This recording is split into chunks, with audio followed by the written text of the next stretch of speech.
Hello everybody and welcome to Moon Moth. It's a little bit overcast today and there's lots and lots of little bitey things around. So let's explore. Let's see if anything has changed in the forest today. Come on, let's go inside. Well, we have arrived and we'll make our way in. Hello everybody. Hope everybody is well.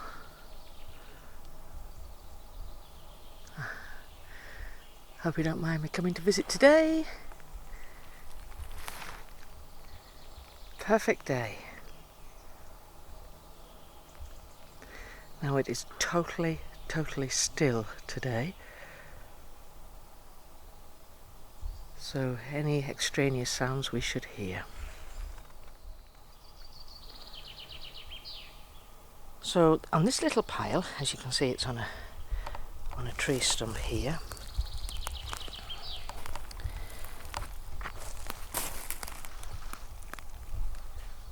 But look, they've left a chipping of a redstone, sandstone of some kind. I think that was a stone that was sitting on top of the entranceway. It's broken off, and the other part of it is down there. I think it's a drainage pipe, an agricultural drainage pipe they've utilised.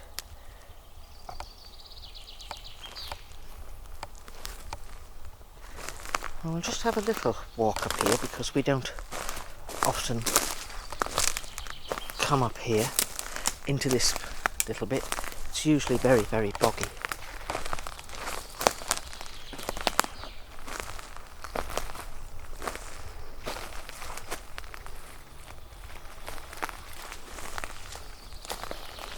But everything today will be governed on how many millions of flies bite me.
Really dark in there, doesn't it? It's come over very dark. I imagine there's going to be an enormous thunderstorm. It's very, very heavy, the atmosphere.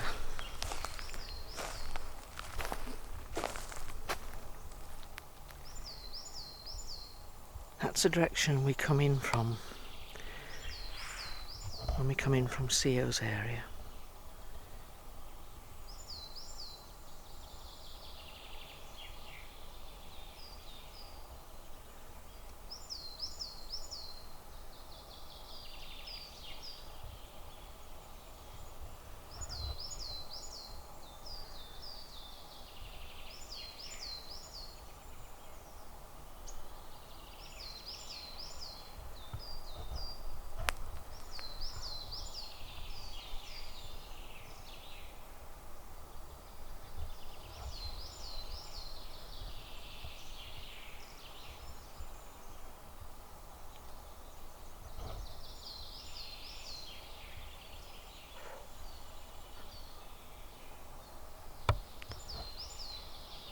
What's that?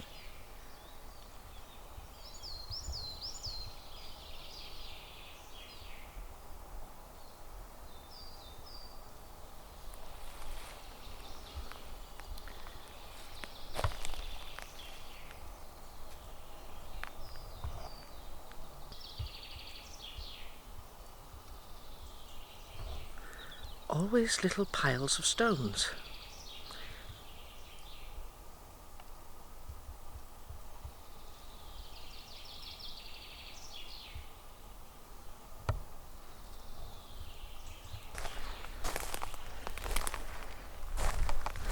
I'm trying to follow their path. This is quite a wide path that's been cleared.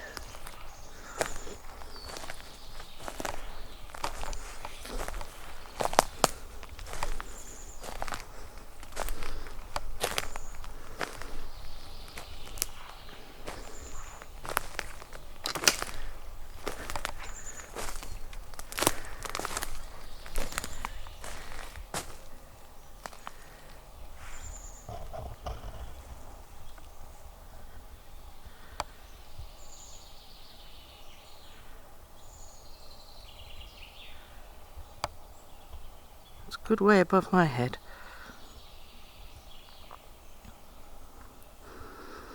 I would say it's about 13 foot high, that break.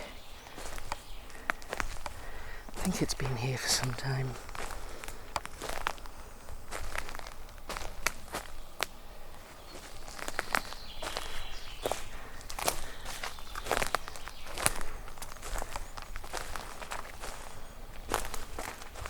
Now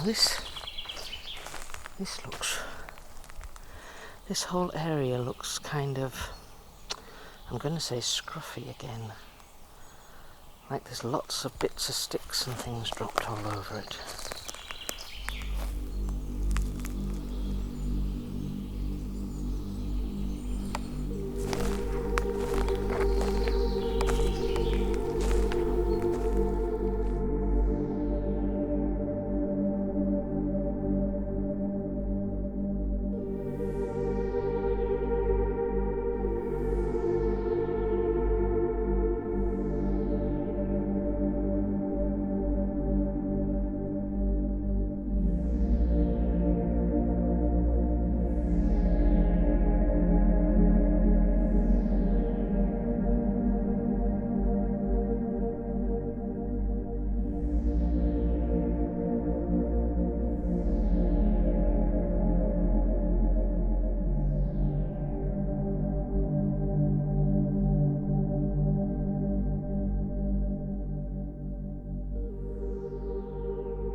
As we near the tree, our special tree, which is here.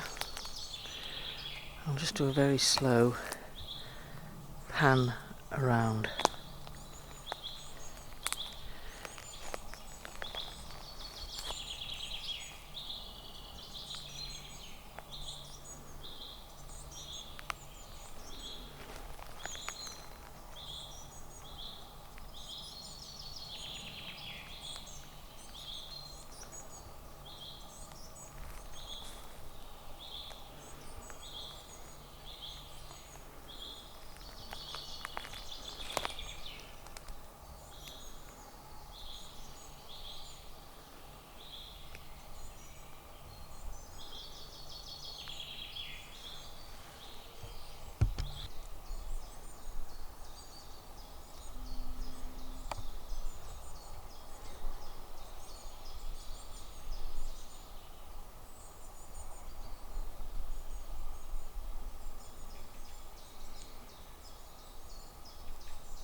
Gosh, it feels very serene in here today.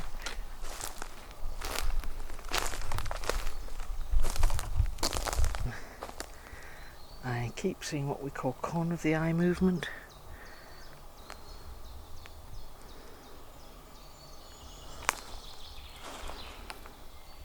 Can't quite place it. But that's the area, if you're doing any screenshots, it might be worth having a little look at. Let's go over here.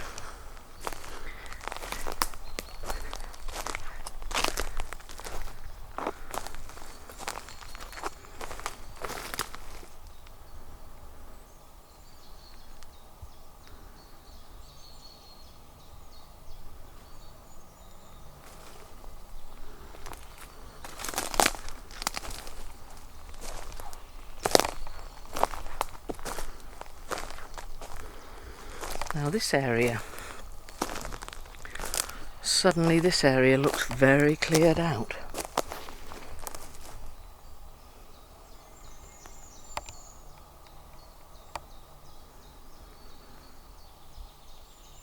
So it's in this direction. I keep seeing movement to my left, and when I've looked, it's stopped.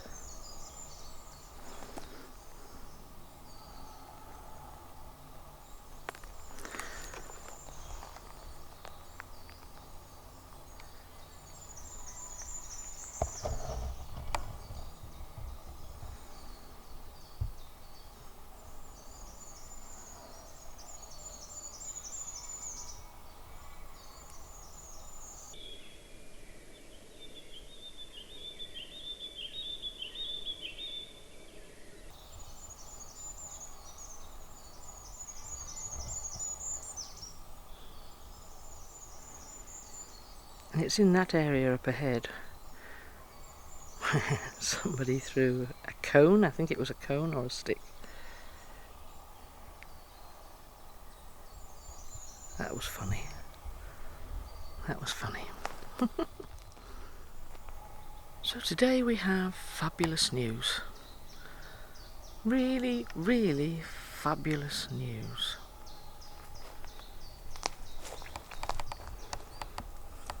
Y stick. A giant Y stick.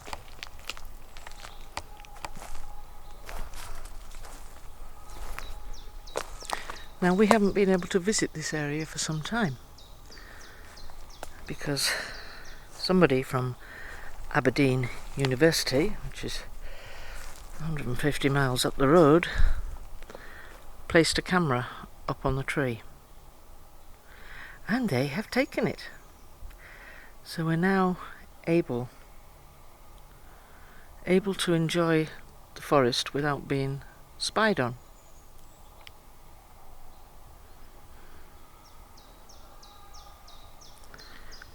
That's really nice. They've no business doing that, really. It takes the fun out of it for everybody else when you know you're being observed. There was just a still camera, thankfully. It wasn't a video camera. But it's not really the point, is it? What I've been doing is having a really good look round to see if they have moved it and placed it somewhere else.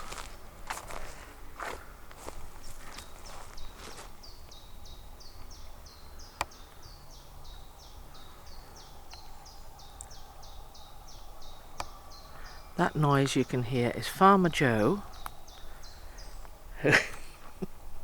He just waits for me to come and visit here.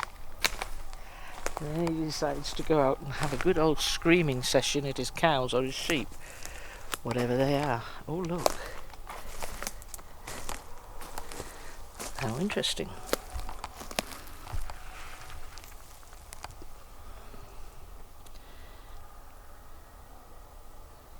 I'm not sure what sort of feather that is. I think it's interesting, nonetheless.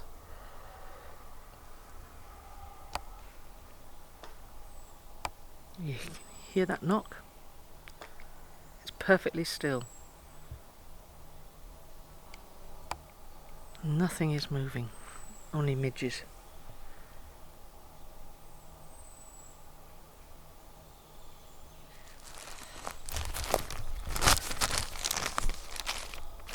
Right, so there's a hole there.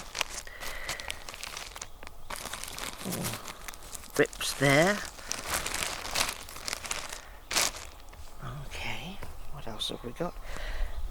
Paper. This is the paper off the almond butter. That's peanut butter. So I'm going to pop that on there. They've peeled the paper off that. Wow, look at this. Another bag here. Real big hole there, slit in a hole there.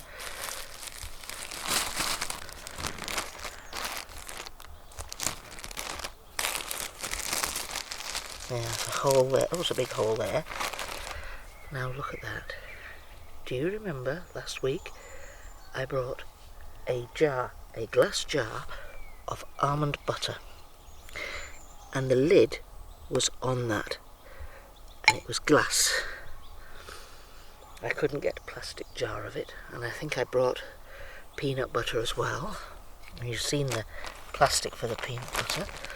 So, which animal do you know? You may know something that I don't know. Can take the lid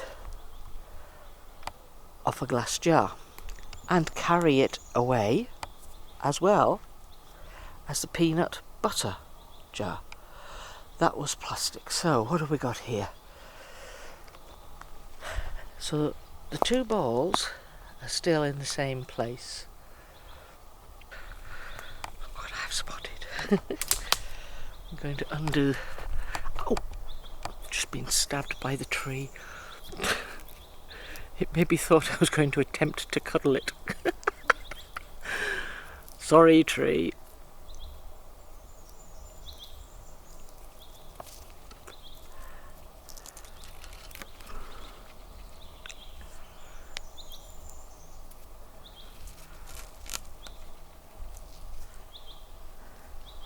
That's 3 bags. Now, there were 3 bags of apples and 2 mangoes I make that 5 bags, so how many have we got? One. There are 3 bags there. That's right, 4 and 5, that's good.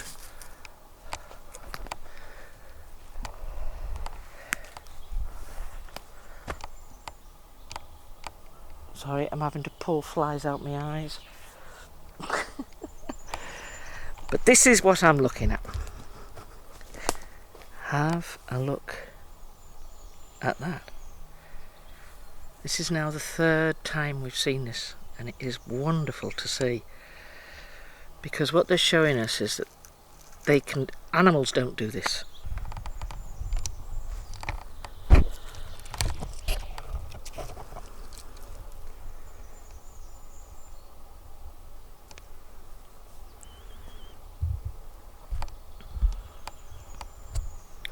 So, I'll try and undo that.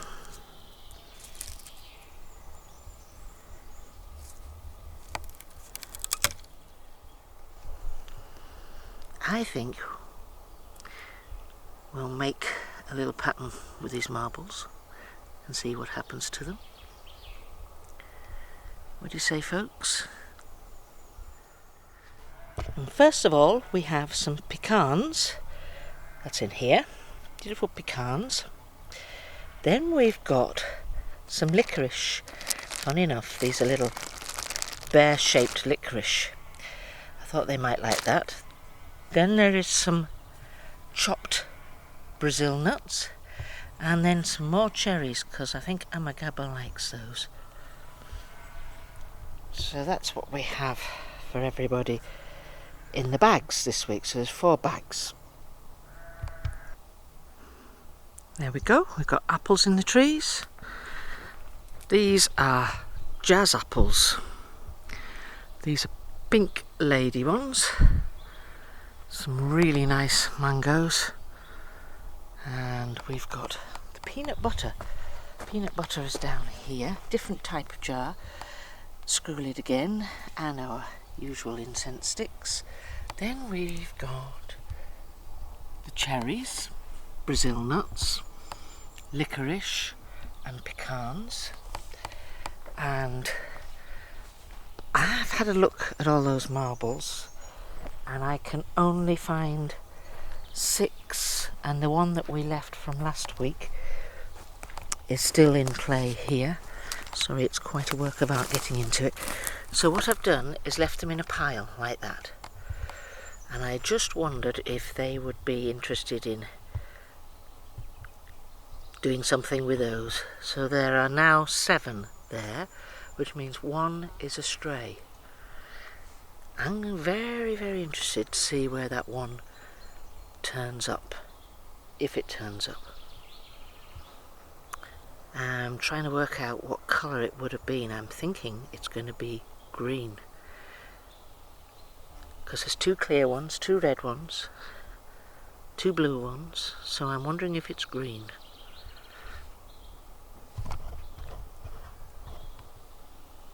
And then, of course, we have our disco ball.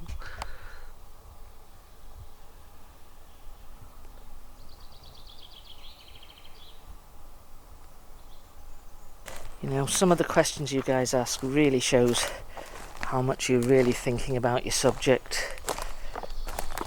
Can we affect frequencies of matter around us? Good question. Really good question. And I'm learning off everybody myself. I mean, I'm learning off Dacia Gaia, off a Fenian, off a back. I learnt a lot from Ahojida. So I sat down and I read the question to Dacia Gaia. He stepped forward to answer it. So he says, no, we do not have the ability to alter and adapt frequency. We can soften our frequency, but our frequency is a bit like a fingerprint. It's ours and ours alone. It's our signature. That's how he gave that to me.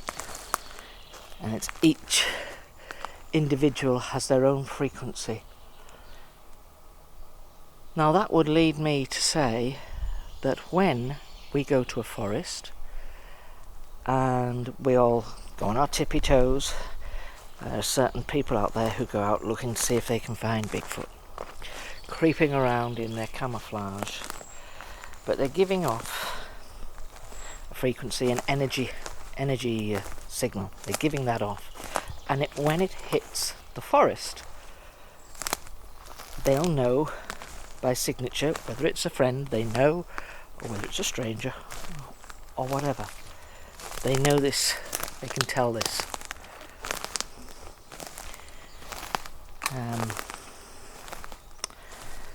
So I think that you trying to be clever and tippy-toe around these guys is pointless. Interesting. A bone left there. Yep. So our frequencies are our signature. That's what gives us our way, our energy field. It's like our presence. It's like our doorbell. We're like a walking doorbell, really.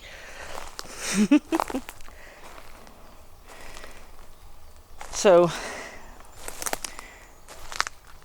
the people, the Shanu, they can alter their frequency naturally. It's just a natural physical ability that they have, in much the same way as your body temperatures adjust to heat and cold.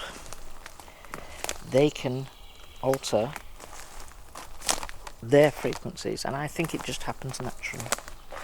Their bodies just adjust naturally. I don't think they have to concentrate on it or think about it. It's just a natural occurrence. So I had a little chatter with the back on the way in, and he is still having problems with this torn muscle in his knee, and it affects him quite a lot if he's in his physical, so it's just a bit restricting for him. He has to spend his time in his essence. So there's lots going on here, lots going on within this family. Babies being born, ceremonies of union between two, and we all think that you walk through the woods and nothing's going on. But just between you guys and us, we know different. So this is Sio's area. It had occurred to me that perhaps that marble might be in this area because of the little girls. Not that I'm going to look for it. Needle in a haystack, marble in a forest. It was just a thought.